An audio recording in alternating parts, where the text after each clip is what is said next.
حضرت علی نے فرمایا، ان لوگوں پر اعتبار کرو جو تمہاری 3 باتیں بھانپ سکے: تمہاری ہنسی میں پوشیدہ درد، تمہارے غصے میں تمہارا پیار، تمہاری خاموشی میں پوشیدہ تمہاری وجہ۔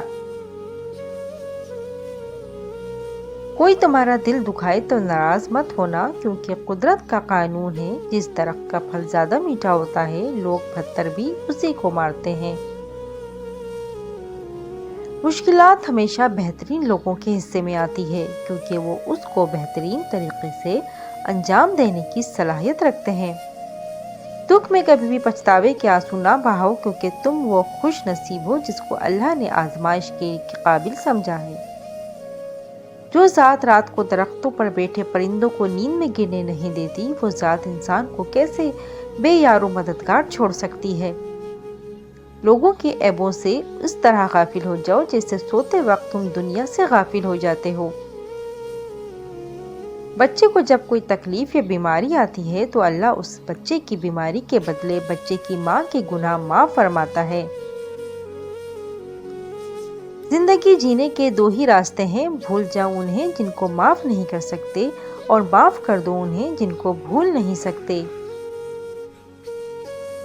زندگی کے ہر موڑ پر صلح کرنا سیکھو، کیونکہ جھکتا وہی ہے جس میں جان ہوتی ہے، اکڑنا تو مردے کی پہچان ہوتی ہے۔ لوگوں کی محبت پانی کے بلبلے جیسی ہے، زیادہ دیر تک نہیں رہتی، لیکن اللہ کی محبت آب حیات ہے، امر ہے، کبھی نہ ختم ہونے والی۔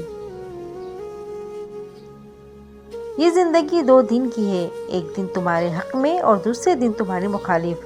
جس دن تمہارے حق میں ہو اس دن غرور مت کرنا، اور جس دن تمہاری مخالف ہو اس دن صبر کرنا۔ زندگی میں ہمیشہ 2 لوگوں سے دور رہنا، پہلا مصروف اور دوسرا مغرور۔ مصروف اپنی مرضی سے بات کرتا ہے اور مغرور مطلب کے لیے یاد کرتا ہے۔ کبھی اس کو نظر انداز نہ کرنا جو تمہاری پرواہ کرتا ہے، ورنہ کسی دن تمہیں احساس ہوگا کہ پتھر جمع کرتے ہوئے تم نے ہیرا گنوا دیا۔ امید ہے آپ کو یہ ویڈیو پسند آئی ہوگی۔ ویڈیو کو لائک، شیئر اینڈ سبسکرائب کرنا نہ بھولیں۔ ملتے ہیں اگلی ویڈیو میں، جب تک کے لیے اجازت دیں۔ اللہ حافظ۔ Thanks for watching.